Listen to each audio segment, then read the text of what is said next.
اچھا جی، اصل میں کل ہم نے جس چیز پر اختتام کیا وہ سحر کا بیان تھا، اور مجھے ایسا محسوس ہوا بعد میں جس طرح کے سوالات ہوئے کہ کچھ تشنگی رہ گئی ہے اس موضوع میں، اور شاید زیادہ وضاحت نہیں ہو سکی۔ اچھا، تھوڑا سا یہ دیکھیے کہ سحر جس کو کہتے ہیں نا، وہ جادو جس کو اردو میں کہتے ہیں، یہ تو حرام ہے۔ یہ قوت متخیلہ کا منفی استعمال ہے۔ اس کے لیے بہت سارے ذرائع استعمال کرتے ہیں لوگ، چاہے وہ شیاطین کو ساتھ ملا کر ان کو اپنے کارندے بنا کر مختلف قسم کے وظیفے رکھے ہوئے ہیں، مختلف قسم کے طریقے ہیں، لیکن ان کی جو مشترک بات ہے وہ یہ کہ یہ لوگ ناپاکی اور حرام میں ملوث ہوتے ہیں۔ ان کے طور طریقے بھی حرام میں ہوتے ہیں، یہ حرام اشیاء سے اپنے کام آگے چلاتے ہیں، اور ان کا سارا عمل ہی جو ہے وہ حرام ہے، اور اسلامی شریعت میں اس کی سزا جو ہے وہ موت ہے۔ تو یہاں پر ایک اور اہم نقطہ جو ہے اس کی طرف میں دوبارہ توجہ دلا دوں کہ یہ سحر کا جو ذکر آیا ہے اس سے پہلے اس چیز کا اللہ تعالیٰ نے، یعنی جو ایک بڑی اہم غلطی ہے جو قوموں کی طرف سے ہوتی ہے کہ وہ اللہ تعالیٰ کے عہد کو اور اللہ تعالیٰ کی کتاب کو پس پشت ڈال دیتے ہیں۔ چنانچہ یہاں پہ یہ تھا کہ کتاب اللہ وراء ظہورہم کأنہم لا یعلمون، اس کے فوراً بعد یہ سحر کا ذکر ہوا۔ یہاں اس کا یعنی اس کے ساتھ کیا تعلق ہے تو ذرا میں اس کی بھی وضاحت کر دوں، اور اس میں مفسرین نے یہ لکھا ہے کہ حکمت الہی اور عادت قدسی یہ ہے کہ جو کوئی اس چیز کو ترک کرتا ہے جو اس سے فائدہ دیتی ہے اور جس سے فائدہ اٹھانا اس کے لیے ممکن ہو، لیکن وہ فائدہ نہ اٹھائے، تو پھر اسے ایسے کام میں مشغول کر دیا جاتا ہے جو اس کے لیے دنیا اور آخرت میں نقصان دہ ہوتا ہے۔ بس جو کوئی اللہ کی عبادت سے منہ موڑتا ہے، اسے بتوں کی عبادت میں مبتلا کر دیا جاتا ہے۔ جو کوئی اللہ کی محبت، اس سے خوف اور اس پر امید کو ترک کرتا ہے، وہ غیر اللہ کی محبت، اس سے خوف اور اس سے امید میں مبتلا ہو جاتا ہے۔ اور جو اللہ تعالیٰ کی اطاعت میں مال خرچ نہیں کرتا، اسے شیطان کی فرما برداری میں مال خرچ کرنا پڑتا ہے۔ جو کوئی اپنے رب کے سامنے ذلت اور فروتنی کا اظہار نہیں کرتا، اسے بندوں کے سامنے ذلیل ہونا پڑتا ہے۔ اور جو کوئی حق کو چھوڑ دیتا ہے، اسے باطل میں مبتلا کر دیا جاتا ہے۔ اسی طرح ان یہودیوں نے جب اللہ کی کتاب کو پیٹھ پیچھے پھینک دیا تو اس جادو کے پیچھے لگ گئے جو شیاطین نے ایجاد کیا۔ جہاں شیاطین نے لوگوں کو سکھانے کے لیے جادو نکالا اور باور یہ کرایا کہ یہ حضرت سلیمان علیہ السلام اس پر عمل کرتے تھے اور جادو ہی کے زور پر انہیں اتنی بڑی سلطنت حاصل ہوئی، حالانکہ وہ بالکل جھوٹ بول رہے تھے۔ حضرت سلیمان اس معاملے میں بالکل بھی ان کا کوئی تعلق نہیں تھا، اور اللہ تعالیٰ نے خود اپنے اس سچے نبی علیہ السلام کو اس کام سے منزہ قرار دیا۔ تو یعنی یہ لوگ جو ہیں، یعنی جو بھی اس طرح کا کام کرتے ہیں، وہ بنی آدم کو گمراہ کرنے اور ان کو سرکش بنانے کی حرص کی وجہ سے لوگوں کو جادو سکھاتے ہیں، اور مطلب اس چیز کو اپنا ایک طریقہ بناتے ہیں۔ تو یہ مطلب وضاحت جو ہے میرا خیال ہے ضروری تھی، اور اس سے ہمیں واضح ہو گیا ہوگا۔ اس سے ایک اور چیز جو مجھے بہت ہی زیادہ سٹرائک کر رہی ہے ذہن میں، کہ بندہ اگر اپنے آپ کو مثبت سوچوں اور مثبت عمل کے ساتھ وابستہ نہ کرے تو پھر وہ شیطان کی آماجگاہ بن جاتا ہے۔ اس لیے اگر ہم چاہتے ہیں کہ ہم شیطان کے حملوں سے، وسوسوں سے اپنے ذہن اور اپنے قلب اور اپنے اعمال کو اس سے بچا لیں، تو پھر اپنے آپ کو مسلسل مصروف رکھنا پڑتا ہے، کیونکہ ایک بڑا اہم قول ہے کسی کا کہ خانہ خالی دیواں گیرند، کہ خالی گھر جو ہوتا ہے اس میں پھر دیو گھس آتے ہیں، شیاطین گھس آتے ہیں۔ تو کبھی فارغ نہ رہیں، ہمیشہ مصروف رہیں، اپنے آپ کو مصروف رکھیں، اور مثبت مصروفیات جو ہیں ان کو سمجھیں کہ کون سی ہیں اور اس کو اپنائیں۔ اور مصروفیت جو ہے وہ بہت بڑی نعمت ہے، بہت سی کوتاہیوں غلطیوں سے انسان کو بچاتی ہے۔ تو یہاں پہ بہرحال یہ بھی ضروری ہے کہ یہ بھی پتہ ہو کہ مثبت مصروفیات ہیں کون سی۔ اچھا، اب ہم آگے چلتے ہیں، اور اعوذ باللہ من الشیطان الرجیم، بسم اللہ۔ یا ایھا الذین آمنوا لا تقولوا راعینا وقولوا انظرنا واسمعوا وللکافرین عذاب علیم. اچھا، اسلام جو ہے نا اس بارے میں بہت ہی غیرت مند ہے اور بہت محتاط ہے کہ کوئی ایسا طرز عمل اور کوئی ایسا لفظ بھی زبان سے نہ نکالا جائے جس کے کوئی غلط معنی نکل سکتے ہوں. یعنی ایک ایک لفظ پر نگرانی. اب دیکھیں نا، ایک چھوٹا سا لفظ ہے بظاہر رائنا، بھئی کیا فرق پڑتا ہے رائنا کہہ دینے، اور اگر کسی کی غلط نیت ہے تو ہوا ہوتی رہے، میں تو اچھی نیت سے کہہ رہی ہوں نا. تو اپنی اچھی نیت ہونے کے باوجود اگر اس کا کوئی غلط مطلب بھی نکل سکتا ہو تو مجھے وہ کام نہیں کرنا، بلکہ ایک لفظ تک نہیں منہ سے نکالنا. تو یہ مطلب مجھے تو یہ آیت اس لحاظ سے بڑی اہم لگتی ہے، اور آگے بھی چل کے جب اس کا تذکرہ آتا ہے سورہ مائدہ وغیرہ میں، تو مجھے اس لحاظ سے بہت ہی یہ اہم لگتی ہے کہ اس کا مطلب مجھے تو اپنے زبان سے نکلے ہوئے ایک ایک لفظ پر یہ نظر رکھنا ہے کہ اس کا کوئی غلط معنی تو نہیں نکلتا، یا وہ کسی غلط مفہوم کے لحاظ سے تو وہ لفظ استعمال نہیں ہوتا. تو اگر لفظ پر مجھے اتنی نگرانی رکھنا ہے تو عمل تو پھر بہت بڑی چیز ہے، چاہے وہ لباس کا معاملہ ہو، چاہے وہ رہن سہن کا معاملہ ہو، چاہے وہ تصویر کا معاملہ ہو، چاہے وہ مطلب سارے طور طریقے، رسوم و رواج، تقریبات، ہر چیز میں یعنی جس کا بھی اگر کوئی ذرا برابر بھی غلط مطلب نکل سکتا ہو تو ہمیں اس سے اپنا آپ کو چھڑانا چاہیے. اب یہاں پہ بات تو صرف اتنی سی تھی نا کہ کچھ لوگ شرارتاً رائنا کو کچھ اس طرح ادا کرتے کہ اس کے غلط مفہوم یعنی گستاخانہ مفہوم جو تھا وہ نکل سکتا تھا. اس سے دوسری بات جو پتہ چلتی ہے وہ یہ کہ نبی صلی اللہ علیہ وآلہ وسلم کی شان میں گستاخی جو ہے وہ اتنی بڑی بات ہے کہ اللہ تعالیٰ وہ ایک لفظ بھی اس کی اجازت نہ دی کہ وہ بولا جائے، اور فوراً اہل ایمان کو یہ ہدایت کر دی کہ وہ اس لفظ کو بالکل نہ بولیں، بلکہ اس کے بجائے اگر انہوں نے کہنا ہی ہو تو کہیں کہ انظرنا، ہماری طرف نظر کیجئے، واسمعوا، اور بات یہ کہ خود غور سے سنو نا. یہ کیوں کہنے کی ضرورت پڑے کہ بھی ہمیں سمجھ نہیں آئی دوبارہ بتائیں یا ہمیں ہماری بات سنیں، خود غور سے سنا کرو.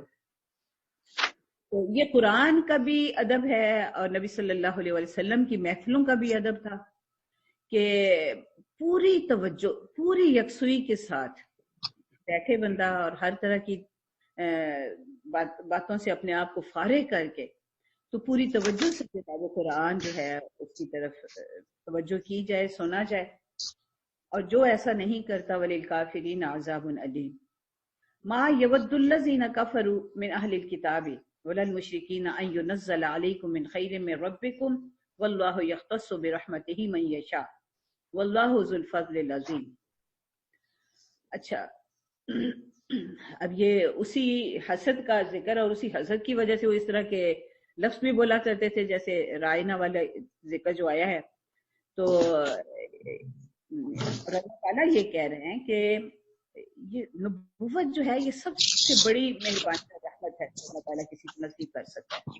تو اس خاندان کے لیے بھی بڑی رحمت ہے کہ اس خاندان پر یہ نظر کرم ہوئی، اور ان صاحب پر بھی بڑی رحمت ہے. سب سے بڑی مہربانی، سب سے بڑا انعام، سب سے بڑا تحفہ جو اللہ تعالیٰ کی طرف سے مل سکتا ہے وہ نبوت ہے. اور نبیوں کے بعد یہ تحفہ جو ہے وہ نبیوں کی تعلیمات، یعنی جس کو اللہ تعالیٰ اپنے دین کی سمجھ اور فہم نصیب کر دیتے ہیں، یہ اللہ تعالیٰ کی رحمت کا سب سے بڑا اظہار ہے.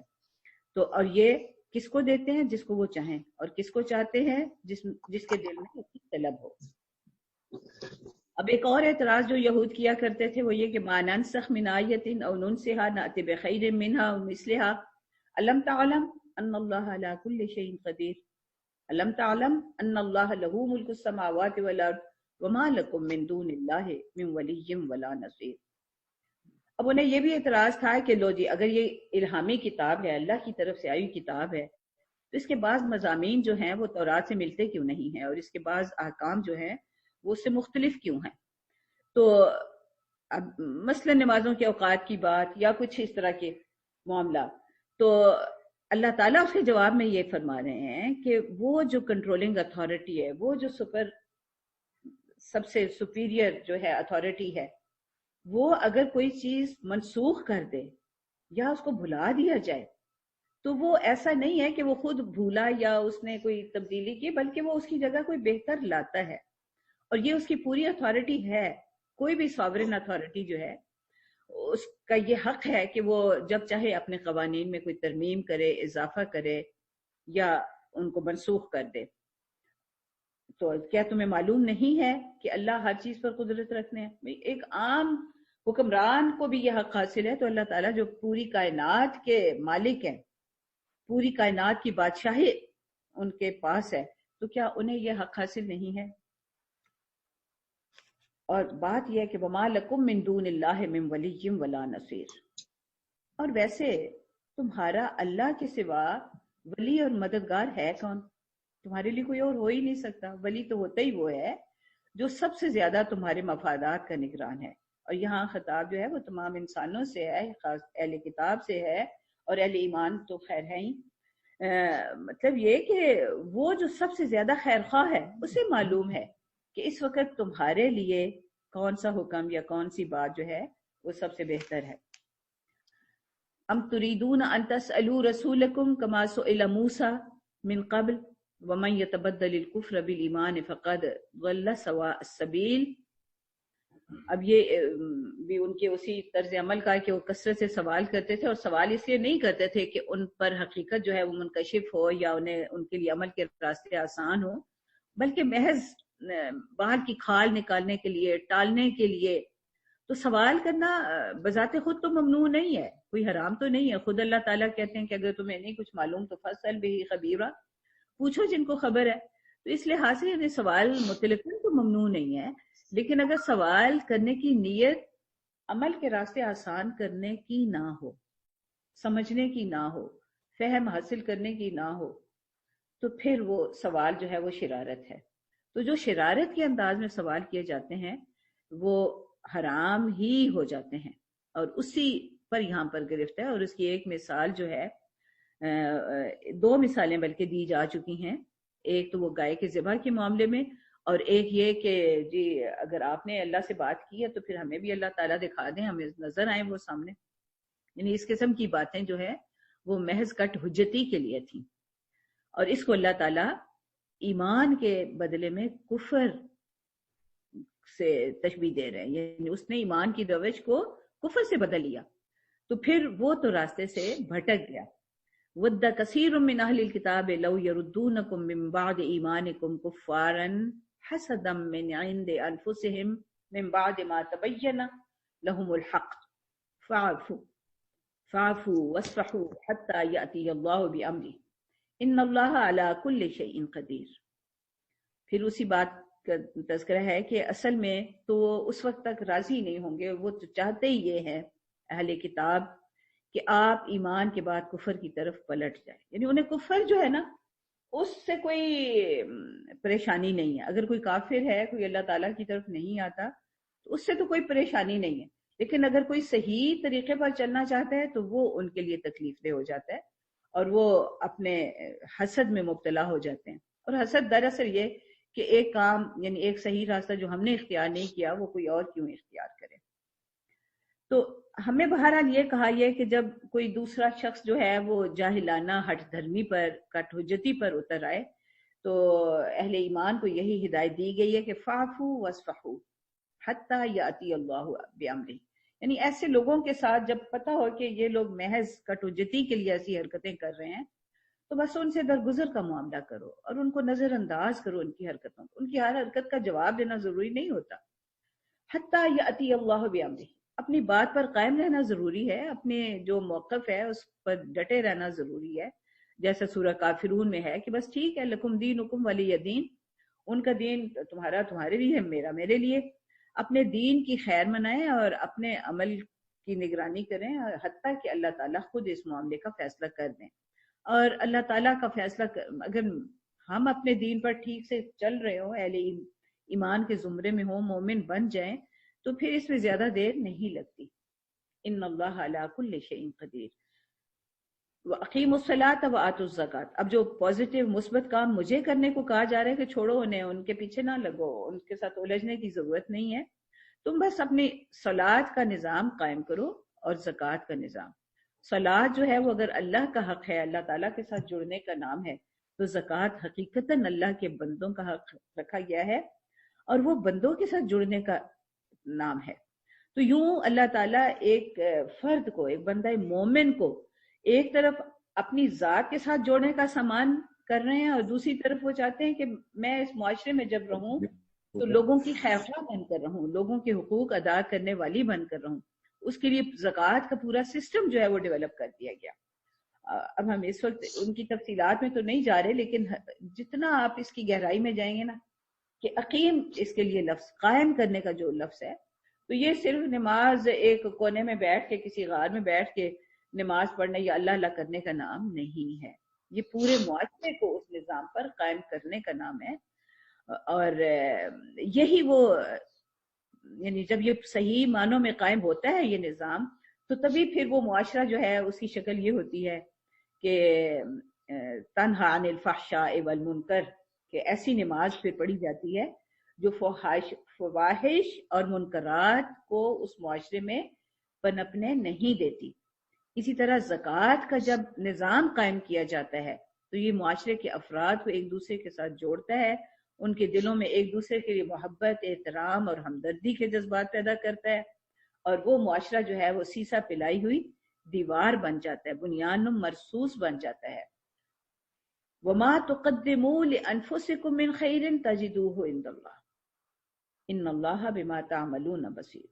اچھا، بس فکر ایمان اور عمل کے معاملے میں سب سے زیادہ فکر اپنی ذات ہی کی کرنا ہے، اس لیے کہ جو کچھ تم آگے بھیجو گے اس کو اللہ کے پاس پا لو گے، بدلہ تو آگے جا کے لینا ہے نا۔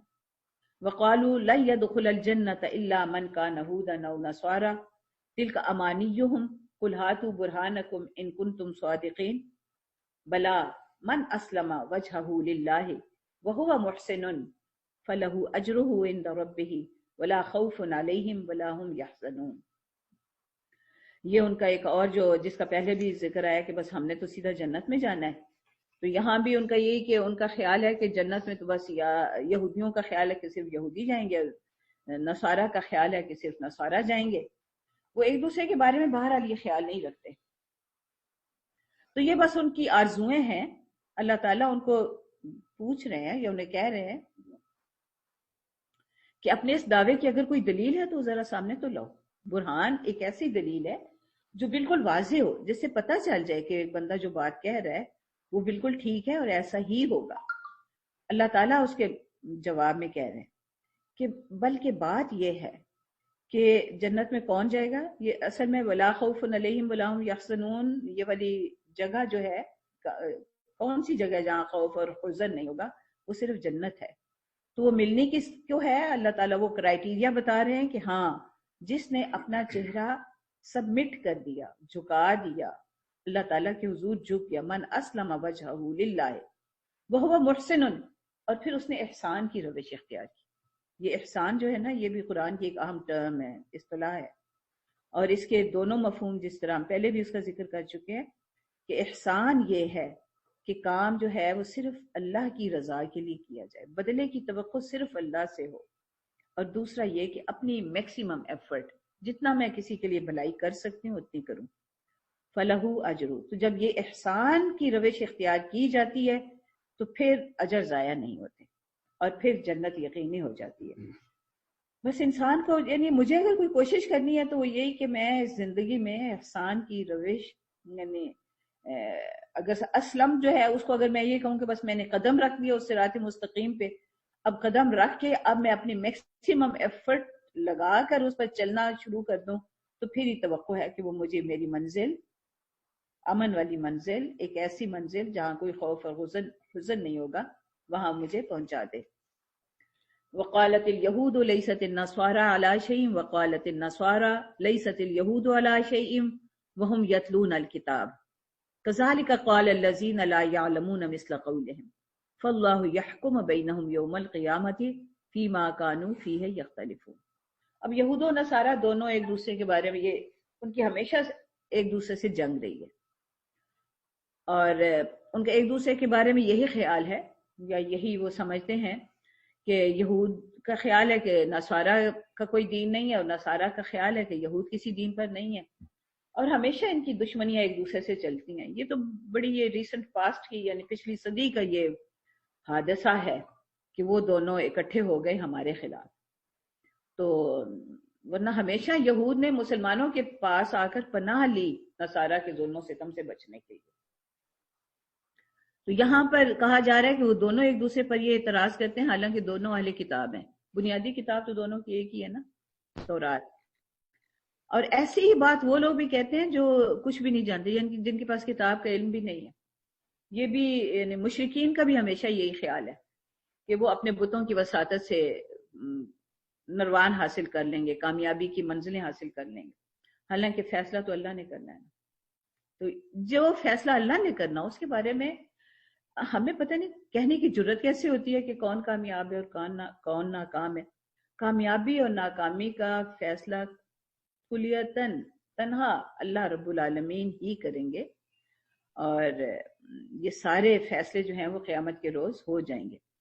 ومن اظلم ممن منع مساجد اللہ ان یذکر فیہا اسمہ وسعى فی خرابها اولئک ما کان لهم ان يدخلوها الا خائفین لهم فی الدنیا خزی ولهم فی الآخرۃ عذاب عظیم. اب یہ بھی ایک ایسا اس طرز عمل کی طرف نشاندہی ہے جو یہود و نصارہ نے ایک دوسرے کے خلاف کیا، کہ وہ جب ایک دوسرے کے خلاف سفارہ ہوتے، جنگیں ہوتی یا ایک دوسرے کے خلاف کوئی کاروائیاں کرتے تو عبادت گاہوں کو نقصان پہنچاتے، اور خاص طور پہ ان کا نشانہ جو ہوتے تھے وہ عبادت گاہوں میں بیٹھے ہوئے لوگ ہوتے تھے. اور میرا خیال ابھی تک بھی ان کا طرز عمل تو یہی ہے. ہمارے خلاف بھی انہوں نے جتنی جنگیں لڑی ہیں تو سب سے زیادہ نشانہ وہ لوگ بنے جو کہ مساجد میں بیٹھنے والے تھے، جو اللہ کا ذکر کرنے والے تھے. یعنی انہیں سب سے بڑے دشمن وہی لوگ لگتے ہیں جو اللہ کا ذکر کرنے والے ہیں، جو اللہ تعالیٰ کے ساتھ اپنے آپ کو جوڑنے والے ہیں. تو اسی جرم کی نشاندہی فرماتے ہوئے اللہ تعالیٰ یہ فرما رہے ہیں کہ اس شخص سے بڑا ظالم کون ہے جو اللہ کی مسجدوں میں اللہ کے ذکر کو روکے اور چاہے کہ اس کو خراب کرے، خراب یا ویران کرے. یعنی مساجد کو یا عبادت گاہوں کو ویران کرنا، ان کو منہدم کرنا، ان کو خراب کرنا، یہ کبھی بھی پسندیدہ عمل نہیں رہا.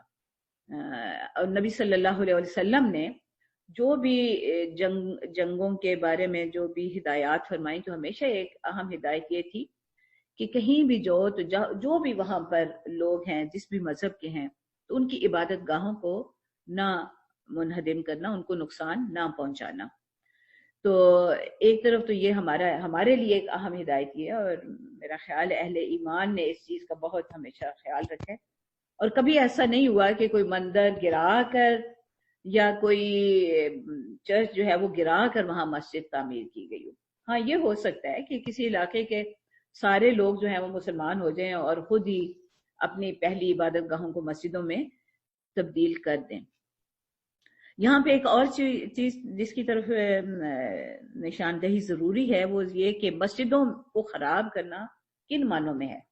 کیا صرف ان معنوں میں ہے کہ ہم دوسرے لوگوں کو روکیں کہ وہ مسجدوں میں نہ جائیں، یا خرابی یہ بھی ہے کہ ہم خود ہی مسجدوں میں جانا چھوڑ دیں. مسجد کی ویرانی یہ بھی ہے کہ وہ جس مقصد کے لیے قائم کی گئی ہے اس میں وہ کام نہ ہو. اگر تھوڑا سا مطلب مسجد بذات خود ایک بہت ہی اہم موضوع ہے، اور ہم دیکھتے ہیں کہ ابتدائی اسلام میں مسجد ہر لحاظ سے مرکز تھا. مسجد ہی بنیادی طور پر سیکریٹریٹ تھا، مسجد ہی بنیادی طور پر چیف سپریم کورٹ کا درجہ رکھتا تھا. مسجد ہی مطلب بنیادی مرکز جو تھا ہر ایکٹیویٹی کا، یعنی بڑی بڑی اسٹیٹ ایکٹیویٹیز کا مرکز جو ہے نا وہ مسجد ہے. تو اب دیکھیں نا، اب ہم یہ تو کہتے ہیں جی شادیاں مسجدوں میں کر لو، لیکن حقیقتاً تو مسجدیں جو ہیں وہ بڑی بڑی ایکٹیویٹیز کے لیے ہیں. یعنی اسٹیٹ کے فیصلے جو ہیں وہ مسجدوں میں ہوں، گواہیاں جو ہیں وہ مسجدوں میں دلوائی جائیں. قرآن میں جگہ جگہ اس چیز کا ذکر آتا ہے. تو مسجد کا صحیح مرتبہ اور مقام میرا خیال ہے ہم بھی اس کو بھول چکے ہیں اور اس کو چھوڑ بیٹھے ہیں. اور جیسا کہ ہمیں بتایا گیا ہے کہ مسجد میں نماز یعنی مردوں کے لیے تو ضروری ہے کہ وہ مسجد میں پڑھیں، اور بلکہ اس حد تک کہ اگر کوئی مسجد ہونے کے باوجود وہاں نہیں جاتا تو گھر میں تو اس کی نماز ہوتی ہی نہیں ہے. پتہ نہیں آج کے دور کے شاید کوئی اب امینڈمنٹ ہو گئی ہو اس قاعدے میں. تو یا کوئی خود سمجھ لے کہ بھی میری گھر میں بھی نماز ہو جاتی ہے. تو ورنہ مسجدیں تو قائم ہی اس لیے کی گئی تھی تاکہ ایک کمیونٹی مرکز جو ہے وہ مسلمانوں کو ہمیشہ میسر رہے، جہاں ان کے باہمی روابط ہوں، جہاں وہ ایک دوسرے کے ساتھ محبت کا تعلق قائم کر سکیں اور بنیانم مرصوص بن سکیں. تو جہاں اتنا زیادہ یعنی ایک نماز وہاں پر جا کے پڑھو اور 25 گنا اس کا زیادہ فائدہ ہو، اس کا نفع ہو، تو مجھے نہیں سمجھ آتی کہ پھر ہم کیسے اس چیز سے مطلب اس کو اتنا معمولی خیال کیا ہوا ہے کہ ہماری مسجدیں جو ہیں وہ ویران ہیں. تو لہم فی الدنیا خزی ولہم فی الآخرۃ عذاب عظیم. مسجدوں کے ویران کرنے والوں کے لیے دیکھیے اللہ تعالیٰ نے خود کتنی خوفناک سزا کا اعلان کیا ہے کہ دنیا میں بھی وہ رسوا ہوں گے اور آخرت میں بھی عذاب عظیم میں مبتلا ہوں گے. کبھی کبھی مجھے خیال آتا ہے کہ ہم نے جو مسجدوں کو ویران کیا تو یہ دنیا میں جو اس وقت ہم رسوا ہو رہے ہیں تو اس کی ایک شاید وجہ یہ بھی ہے. صلی اللہ تعالیٰ ہمیں معاف کرے اور ہماری مسجدوں کو آباد کرے. وَلِلَّهِ الْمَشْرِقُ وَالْمَغْرِبُ. اب یہاں سے نا تھوڑا سا یہ خیال رکھیں کہ ہم پہلے یہ بات کی تھی کہ یہ شروع میں یعنی بنی اسرائیل کو خطاب کر کے ان کے خلاف ایک چارج شیٹ دی جا رہی تھی کہ کون سے جرائم ہیں جو اس امامت کے منصب سے کسی قوم کو کسی امت کو معزول کر سکتے ہیں. اللہ تعالیٰ نے ان جرائم کی ایک فہرست دی اور اگر آپ اس کو الگ الگ مرتب کرنا چاہیں تو الگ الگ بھی کر لیں تو اس طرح کافی ایک لمبی لسٹ آ جائے گی کہ کون کون سے جرائم ہیں. لیکن بنیادی جرم جو ہے وہ ایک ہی ہے کہ دنیا کو آخرت پر ترجیح دی جاتی ہے اور پھر اس کا نتیجہ یہ ہوتا ہے کہ اللہ کے احکام میں سے جو جی چاہے پسند آئے مرضی کے مطابق ہو، آسان ہو، دنیا کے مفادات پر ضرب نہ پڑتی ہو تو وہ کر لیا جائے، اور جہاں دنیا کے کسی مفاد پر ضرب پڑتی نظر آئے تو اللہ کے اس حکم کو توڑ مروڑ کر رکھا جائے یا اس کو نظر انداز کر دیا جائے یا اس پر عمل چھوڑ دیا جائے. تو یہ دو بنیادی جرائم ہیں جس پر آگے پوری جرائم کی ایک عمارت تعمیر ہو جاتی ہے. اب یہاں سے خطاب جو ہے یعنی ایک لحاظ سے ان کے جرائم کا سلسلہ تو ختم ہوا. اب آگے چونکہ اب ان سے امامت جو ہے اب یعنی چینج آف پاور ہونے والا ہے اور یہ امامت کا منصب جو ہے ان سے منتقل ہونے والا ہے. تو ابتدا میں یہ بتایا جا رہا ہے کہ مالک تو اللہ ہے، وَلِلَّهِ الْمَشْرِقُ وَالْمَغْرِبُ فَأَيْنَمَا تُوَلُّوا فَثَمَّ وَجْهُ اللَّهِ إِنَّ اللَّهَ وَاسِعٌ عَلِيمٌ. تم تو جہاں بھی ہو تمہیں تو اللہ ہی کی طرف اپنا رخ رکھنا ہے. وَقَالُوا اتَّخَذَ اللَّهُ وَلَدًا سُبْحَانَهُ بل لہو ما فی السماوات والارض کل لہو قانتون. اور ان لوگوں نے تو اللہ کا بیٹا بھی بنا دیا، حالانکہ اللہ اس سے پاک ہے. ظاہر ہے بیٹا تو اسی کا ہو سکتا ہے نا جو اس کی جنس میں سے ہو، بلکہ اللہ جو ہے ساری کائنات آسمانوں اور زمین میں جو کچھ ہے تو اس کا، اور ہر چیز اس کے لیے قانت ہے. قانت صفت جو ہے اس میں یکسوئی بھی ہے اور تسلسل بھی ہے، یعنی تسلسل اور یکسوئی کے ساتھ وہ صرف اللہ تعالیٰ کی عبودیت اختیار کیے ہوئے ہے. بدیع السماوات والارض، وہ مالک کیوں نہ ہو، وہ تو خود ان کا موجد ہے، اس کو ان کو بنانے والا ہے. وَإِذَا قَضَى أَمْرًا فَإِنَّمَا يَقُولُ لَهُ كُن فَيَكُن. اور اس کی بادشاہی اتنی کامل ہے کہ بس وہ اشارہ کرتا ہے کہ یہ کام ہو جائے تو وہ ہو جاتا ہے. وقال الذین لا يعلمون لولا يكلمنا اللہ او تأتینا آیہ. یہ لوگ کہتے ہیں کہ اللہ ہم سے بات کیوں نہیں کرتا یا کوئی نشانی کیوں نہیں دیتا. کذالک قال الذین من قبلہم مثل قولہم تشابہت قلوبہم قد بینا الآیات لقوم یوقنون. ایسی باتیں پہلے لوگ بھی کرتے رہے. تو ان سب لوگوں کے یعنی جو بھی اللہ سے دور ہوتا ہے ان سب کے دل ایک لحاظ سے ایک ہی جیسے ہوتے ہیں، نافرمانی کی روش اختیار کرنے کے لحاظ سے پھر وہ ایک ہی ٹریک پہ چلتے ہیں، ان کے ملتے جلتے ہیں سارے معاملات. حالانکہ یقین رکھنے والوں کے لیے اللہ کے احکام بڑے واضح کر دیے گئے ہیں. انا ارسلناک بالحق بشیرا ونذیرا ولا تسأل عن اصحاب الجحیم. نبی صلی اللہ علیہ وسلم کے مرتبہ اور مقام کا اظہار ہے، اس لیے کہ اب امامت کا منصب ان کی امت کو سونپا جانے والا ہے، تو فرمایا جا رہا ہے کہ ہم نے تو آپ کو بالکل ٹھیک ٹھیک حق کے ساتھ رسول بنا کر بھیجا ہے، آپ ہمارے رسول ہیں کائنات کے. یعنی اپنی دیکھیں نا، اللہ تعالیٰ نے اپنی عظمت کا کس طرح کتنے الفاظ میں یہ ذکر کیا. ان للہ المشرق والمغرب ان اللہ واسع علیم لہ ما فی السماوات والارض بدیع السماوات والارض واذا قضى امرا فانما يقول له كن فيكون. یہ اللہ تعالیٰ کی عظمت، قدرت اور اس کائنات پر پورے کنٹرول کا اظہار کرتی ہیں یہ آیات. تو وہ جو چاہے فیصلہ کرے اپنی مخلوق کے بارے میں بھی. تو یہاں پر اس ہستی کی طرف سے جو قادر مطلق ہے، جو اس پوری کائنات کا انتظام سنبھالے ہوئے، نظم سنبھالے ہوئے تدبیر کر رہا ہے، وہ بھیج رہا ہے آپ کو حق کے ساتھ بشیرم و نذیرا. یہ دو بنیادی کام ہیں جو کہ رسولوں کے ذمے ہمیشہ لگائے جاتے ہیں کہ وہ بتائیں، وہ ایک طرف لوگوں کو بتائیں کہ اگر وہ یعنی اللہ تعالیٰ کے احکام پہنچانے کے ساتھ ساتھ ان کا یہ بھی منصب ہے کہ بتائیں کہ جو یہ کام کرے گا اس کے لیے کیا خوشخبریاں ہیں اور جو نہیں کرے گا تو اس کے لیے کیا ڈراوے ہیں، یعنی وہ کس انجام سے دوچار ہوں. دیکھیں، اگر آپ کو نصاب دے دیا جائے اور کہا جائے کہ ٹھیک ہے اگر آپ اس نصاب کے مطابق امتحان میں پاس ہو گئے تو پھر تو آپ پروموٹ ہو جاؤ گے، آپ کو پروموشن مل جائے گی، آپ کو اچھی جابس مل جائیں گی، اچھے مقام مل جائیں گے، اچھا مرتبہ مل جائے گا.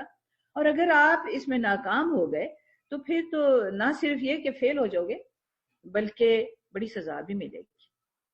تو یہ ہے وہ بنیادی منصب جس پر تمام انبیاء علیہ السلام فائز کیے گئے، اور نبی صلی اللہ علیہ وسلم کے اس منصب کے اعلان کے ساتھ صاف صاف یہ رکھی جا رہی ہے بات سامنے.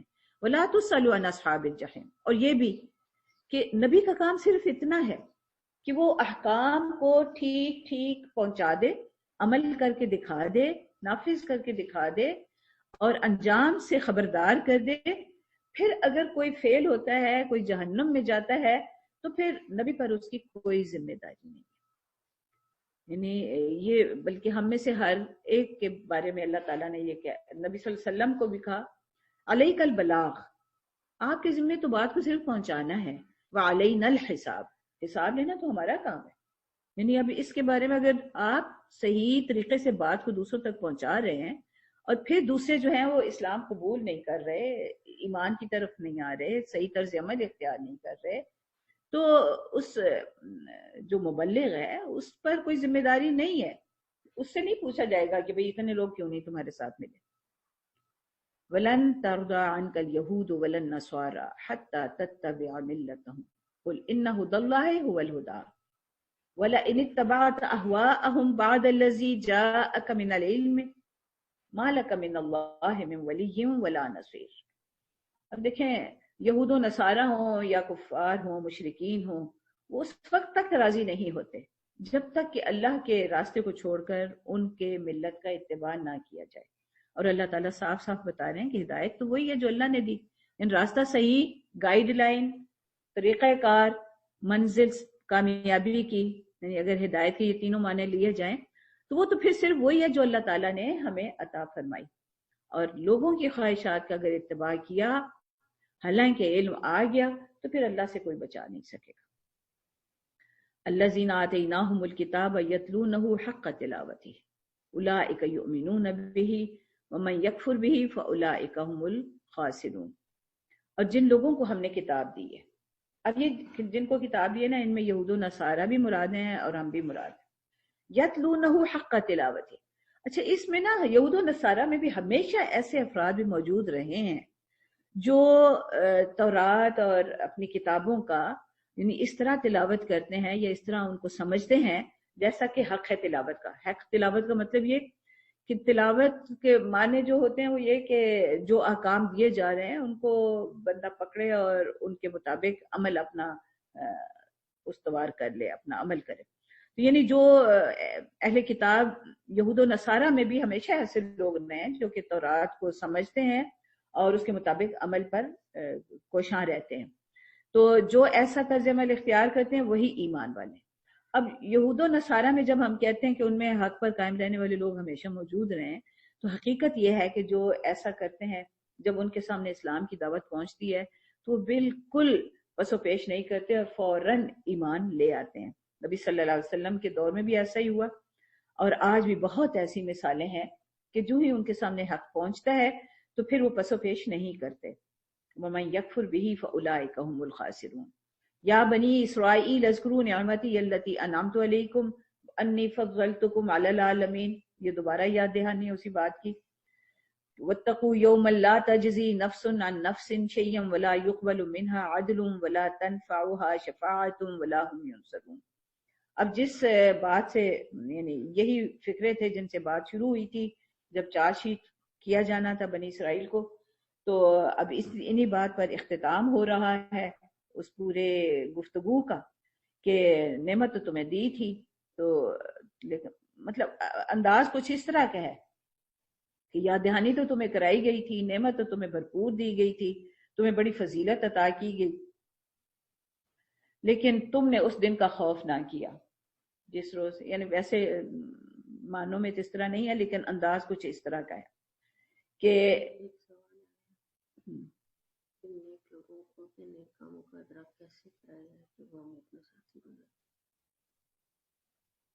اچھا تو یہاں پر یعنی انجام پہ نظر بندے کو رکھنی ہے. جب بھی کوئی کام کرے نا اور اسے اپنے انجام پہ نظر رکھنی ہے تو یوم لا تجزی، اس لیے کہ انجام کہاں پہ ہے، وہ اللہ تعالیٰ کے پاس ہم پہنچ کر ہوگا، اور وہاں پر وہ ایک ایسا موقع ہوگا کہ جب کوئی کسی کے کام نہیں آ سکے گا.